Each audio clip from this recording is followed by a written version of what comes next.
નમસ્કાર, સ્વાગત છે દર્શકોનું જીટીપીએલ જૂનાગઢ ન્યૂઝમાં। સૌપ્રથમ આજના મુખ્ય સમાચાર। હાઉસ ટેક્સની 51 કરોડની તોતિંગ આવક છતાં હજુ 1.5 કરોડની ઉઘરાણી બાકી। માત્ર 10 આસામીઓના જ લાખો રૂપિયાના ટેક્સ છે બાકી। ઝાંઝરડા રોડના ગરનાળા પાસે દૂષિત પાણીની રેલમછેલ, લાંબા સમયથી ઉભરાતી ગટર સ્થાનિકો માટે શિરદર સમાન।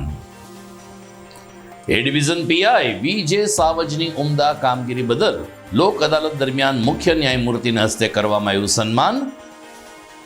અને રાજ્યની પ્રાથમિક શાળાઓમાં આજથી ધોરણ 3 થી 5ની પરીક્ષાઓ।